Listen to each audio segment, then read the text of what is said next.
psicológico muito grande em Portugal. Nunca se tinha feito uma barragem de enrocamento em Portugal e a EDP, Eletricidade de Portugal, resolveu fazer a barragem de Paradela, nos anos 50, em que os conceitos de barragem de enrocamento não tinham nada a ver com os conceitos de hoje de barragem de enrocamento. A barragem de enrocamento era juntar a rocha e atirar a rocha para lá. E depois, como não havia núcleo para impermeabilizar, o jeito de impermeabilizar a barragem era fazer um paramento jusante, no caso, com placa, e na primeira fase, com placas metálicas. O que é que acontece? Com o pouco tempo passado, os blocos de rocha foram evoluindo, foram se esmagando, etc. E o que acontece é que houve deformações muito grandes. A cortina metálica que tinha foi-se deformando e passando à água, e, portanto, a água foi passando e a única solução foi baixar o nível do reservatório drasticamente, e durante 30 ou 40 anos essa barragem praticamente não funcionou. Hoje em dia ela está de novo a funcionar, depois de estar 40 ou 50 anos sem funcionar, porque foi então tratada com as novas técnicas e de tal jeito que a Eletricidade de Portugal ficou tão traumatizada com isso que nunca mais construiu nenhuma barragem de enrocamento. Durante 40 anos, nem de enrocamento nem de terra, só barragens de concreto, todas elas. Hoje em dia esta barragem está consertada, funciona, tem um vertedor adicional, etc., mas sobretudo o que tem foi um tratamento de consolidação do próprio enrocamento que permite que a cortina de montante não lhe aconteça à cortina de montante o que aconteceu no passado, e nos casos aqui no Brasil também há alguns casos, não exatamente com placas metálicas, mas, sei lá, Montes Novos e pontos, como é, agora, como é que chama a grande barragem? Poços, que tem o paramento de montante em concreto e que fraturou todo, uma das grandes barragens brasileiras que teve problemas graves, incidentes graves e consequentemente reparações também extremamente ligadas. E a barragem do Lapão, que é uma barragem de aterro e que encheu, e quando começou a encher, começou-se a sentir que ela não estava a funcionar muito bem e a partir de certa altura, já próximo do final do enchimento, a água começou a aparecer a jusante, em quantidades grandes, numa barragem de aterro, pior possível, pior que pode acontecer. E então fomos fazendo esses estudos, chegamos à conclusão, só para terem uma ideia, que o aterro da barragem do Lapão, eu vou mostrar rapidamente, na parte superior, fizemos uma análise, por exemplo, muito sumária, com os SPTs, os SPTs de 5 e 6. Os SPTs do corpo da barragem a 8, 10 metros de profundidade eram 5, 6. Quer dizer, uma barragem extremamente mal compactada, todo o trabalho foi muito mal feito e foi preciso refazer o projeto, que infelizmente ainda não foi, a obra ainda não foi refeita. Barragem de Malpacé, rapidamente, uma barragem de concreto arco, com uma altura de 66 metros e uma capacidade de 50 milhões de metros cúbicos. O que é que aconteceu? Isto é um gneiss. Temos aqui uma falha que não foi detectada, convenientemente, e criou-se com o enchimento da barragem a abertura aqui desta descontinuidade, isto é esquemático, evidentemente, e a conjugação com essa falha levou a que a barragem, este bloco, avançasse, a essa zona aqui, o bloco avançasse e se desse a ruptura da barragem, e a água saiu toda e matou 460 ou 460 pessoas numa pequena povoação Malpacé, a jusante da barragem. Isto é em França.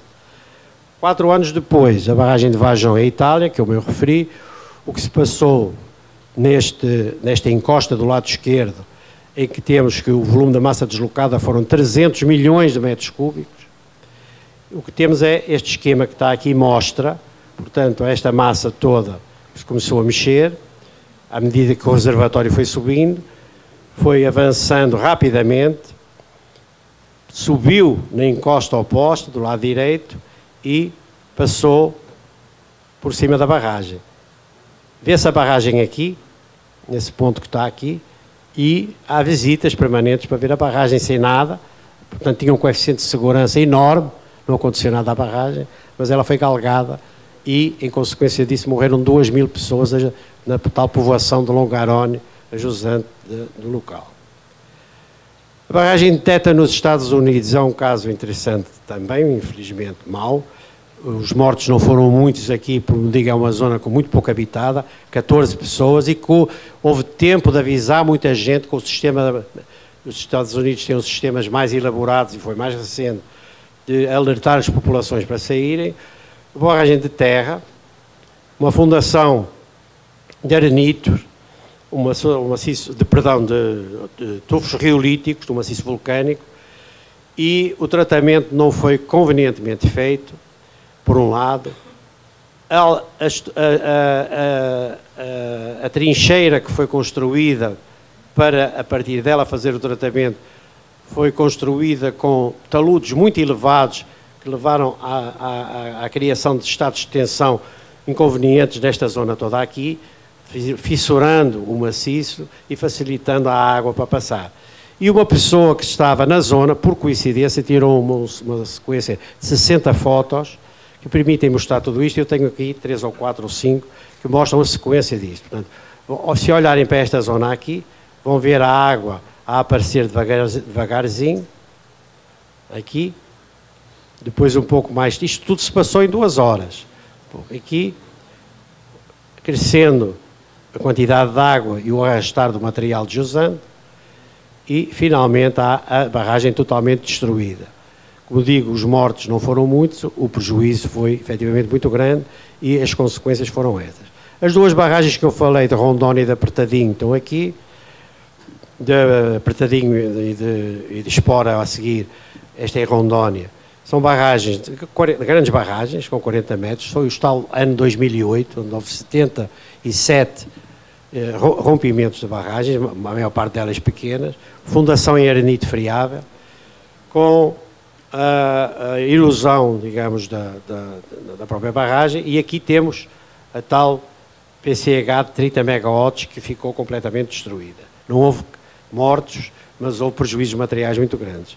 A de Espora, uma barragem com 46 metros de altura, com 1.600 metros de croamento, de crista, e nesta ligação do concreto do vertedouro com a terra do aterro, vemos aqui a consequência disso.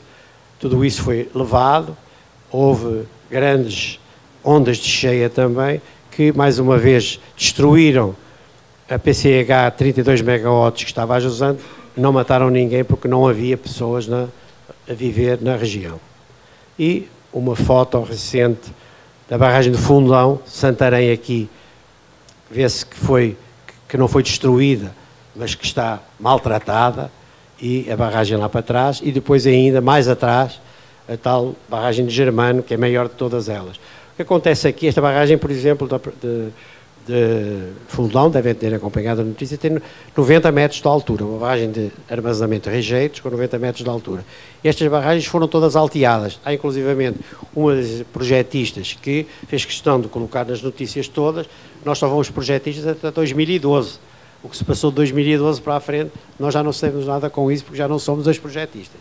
Efetivamente, os projetistas em questão foram, a certa altura, trocadas por outra projetista, o que é situação corrente em projetos de qualquer tipo, e fizeram questão de dizer, ou seja, chamando a atenção para o aspecto do alteamento destas barragens. O alteamento destas barragens é uma operação muito delicada, e os materiais também não são excepcionalmente bons normalmente, e portanto a consequência aqui foi, como disse, drástica. Não vou gastar mais tempo porque não quero amassá-los também com o tempo. Incidentes, os exemplos que aqui estão são só Gove e Lapão, que já falei. Gove é uma barragem em Angola, dos anos 50, destinava sobretudo o seu principal objetivo era controle de cheias do rio Cunene, em Angola. Uma barragem grande, 50 metros de altura, 1.600, 1.700 metros de crista, E o que acontece é que esta barragem foi sujeita a atos de sabotagem por 2 vezes. Durante a guerra, as guerras internas, as guerras civis, as 2 guerras civis, na prática é uma só, mas enfim, houve 2 fases que houve entre partidos e movimentos angolanos, a UNITA e o MPLA no caso, não é? E então, o que vemos aqui são consequências dessa destruição com explosivos, neste caso da galeria na fundação da barragem. Veem como a galeria ficou, aqui a crista e o paramento montante, todo desalinhado, etc. Os concretos também todos fraturados. Perdão? Isto, o primeiro 1970 e muitos, e o segundo 1980 e muitos. Houve dois acidentes. Não, 74 foi... 75 foi a independência de Angola. E isso ocorreu depois da independência de Angola.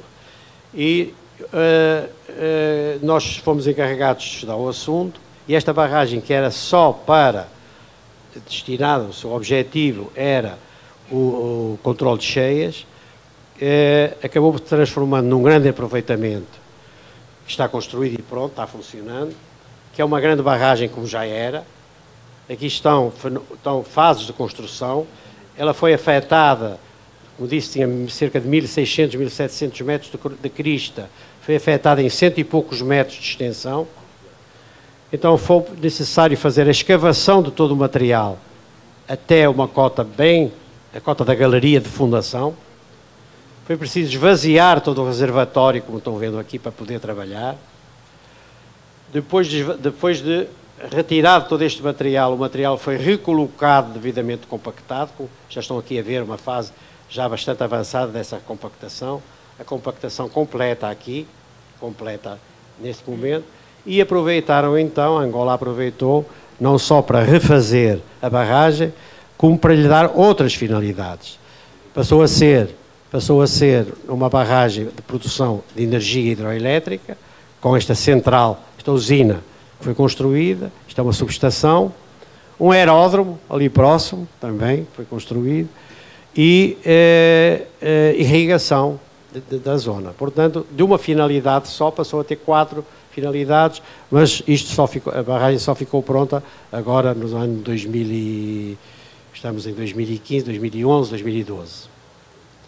Outro caso é em Portugal, continental, em Portugal, a barragem do Lapão, em que começou a haver problemas no talude montante, problemas na crista, com várias fissuras, trincas aqui em todo o lado, e o que estão a ver aqui, vertedor em labirinto, era aquilo que era o vertedor, era um vertedor em labirinto. Mas quando se começou a ocorrer tudo isto, a única solução, a barragem estava quase cheia, foi esvaziar rapidamente. Só que a capacidade de esvaziamento era esta descarga de fundo pequena. Nunca mais esvaziava, demorava meses ou 1 ano a esvaziar. E então a solução foi quebrar o labirinto com 7 metros e meio de altura e trazer a água rapidamente para cotas mais baixas. Fizemos o projeto de reabilitação que está à espera de verbas para ser construída. Aqui está o que foi estudado e que foi proposto. Portanto, foi refazer tudo isto, ampliar o aterro para que a água, melhorar o tratamento da fundação, melhorar toda esta parte, porque tinha os tais 5, 6, 7 golpes no ensaio SPT, tudo isto estava muito mal compactado, e também a jusante, onde houve saía água em vários pontos da jusante, haver um rearranjo desse aterro conveniente. Como digo, essa obra não foi ainda feita, será em breve. Bom, rapidamente agora, passando de outro tema, quando falamos de segurança de barragens, nós temos que estar preocupados com a segurança dessas mesmas barragens. E temos que procurar as razões pelas que nos possam levar a estar preocupados. E essa preocupação é crescente. Por um lado, a qualidade do projeto. A questão da revisão do projeto é fundamental, é uma prática corrente nos países mais desenvolvidos. Entre nós não temos nenhum problema, a COBA não tem nenhum problema em ter os seus projetos revistos, nenhum. Nós revemos outros projetos de outros colegas também, é uma prática perfeitamente adequada e desejável que seja feita. Há a qualidade do projeto, da construção e de supervisão. E o que acontece é que muitos dos acidentes que se dão é por falta de qualidade do projeto, de construção ou de supervisão. Em termos de projeto, nós temos aqui, e também de construção, mas enfim, em termos de projeto é mais visível, passa-se aqui um pouco no Brasil a mesma coisa, o aviltamento de preços na contratação de serviços. Depois temos os danos potenciais face à eventualidade de rompimentos. O que é que acontece? Acontece que, porque são zonas normalmente interessantes do ponto de vista agrícola, por exemplo, ou da pecuária, etc., há um aumento da ocupação dos vales frequentemente grande. Esse aumento da ocupação dos vales com pessoas e bens leva a um dano potencial muito maior do que aquele que existia anteriormente. E depois o processo de envelhecimento das barragens e das estruturas hidráulicas. As barragens também envelhecem. É preciso, qualquer que seja o tipo de barragem, de aterro, de concreto, etc., estes materiais envelhecem e há que tratar estes materiais. Podem-se tratar estes materiais, mas é preciso detectar esse envelhecimento precoce ou não precoce a tempo de o tratar e pôr a barragem de novo a funcionar. E depois há ainda o risco de pressionamento rápido do reservatório, a estabilização das encostas do reservatório, as perdas de água armazenada e os custos económicos e sociais. Sei lá, há pouco falei na barragem de Jaburu 1. A barragem de Jaburu 1, que tem 200 milhões de metros cúbicos armazenados, abastece 7 municípios. Já viram o que é uma situação destas em que há que esvaziar rapidamente um reservatório destes, ou pelo menos parte desse reservatório. Os custos sociais e económicos são enormes, associados a essa mesma situação. E depois aos impactos ambientais que têm a ver com os fenómenos dos taludes dos reservatórios e instabilização das encostas dos reservatórios, há a perda de água, como referi há pouco, e há os impactos ambientais, muitos deles têm a ver, por exemplo, com os assoreamentos, etc. Bom, e em consequência de toda essa situação aqui no Brasil e toda essa luta em que muita gente, inclusivamente também Clube de Engenharia, etc., participou, mas que foi liderado pelo CBDB, CBGB na época, e a ABMS, a BGE, enfim, outras instituições, e as universidades também, foi finalmente publicada a Lei 12.334, de 2010, que estabeleceu a Política Nacional de Segurança de Barragens e criou o Sistema Nacional de Informações sobre Segurança de Barragens. São duas peças absolutamente fundamentais da Lei 12.334. Ela aplica-se às barragens reguladas, já vimos quais são as barragens reguladas, são as grandes barragens todas, ou aquelas que não tendo 15 metros de altura têm um risco, têm um dano potencial médio ou alto, ou aquelas que armazenam rejeitos minerais que possam contaminar, etc. Define os objetivos de Política Nacional de Segurança de Barragens, enuncia os seus fundamentos, indica a quem cabe a fiscalização da segurança de barragem, descreve os instrumentos da política, nomeadamente o sistema de classificação de barragens por categoria de risco e dano potencial associado. A classificação faz-se por risco, dano potencial e volume. É o terceiro elemento que entra na classificação. O plano de segurança de barragens, que já falamos, que é uma coisa dinâmica. O plano de segurança de barragens não é um produto que se faz e está pronto, é um produto que se atualiza permanentemente. O SNISB, que é o Sistema Nacional de Informação, e o Relatório de Segurança de Barragens, que é uma peça fundamental. E sobre isto, queria dizer-lhes que quem faz o Relatório de Segurança de Barragens, como vamos ver, é a ANA, porque a ANA é uma das entidades fiscalizadoras federais, são 4, como vamos ver já num instantinho. A ANA tem que ver com as barragens de usos múltiplos, mas ela também tem uma outra função, que é fazer a agregação, digamos, da atividade das outras agências federais. E o que acontece é que a ANA fez o primeiro relatório de segurança de barragens, repito, a lei 20 de setembro de 2010, em 2011, que foi publicado. Depois esteve muito tempo parado, entretanto nós entramos, a minha empresa, nós ganhamos um concurso do Banco Mundial, uma concorrência. O Banco Mundial é que lançou a concorrência para apoio à ANA na elaboração de toda a documentação associada e decorrente da Lei 12.334. Esse trabalho demorou 2 anos e meio. Isso levou a que a ANA não publicasse o relatório de 2012 e não publicasse o relatório de 2013, mas publicasse o relatório de 2012/2013. E para agrado de quem acompanha estas coisas, recentemente, está no site da ANA, quem quiser pode ir lá,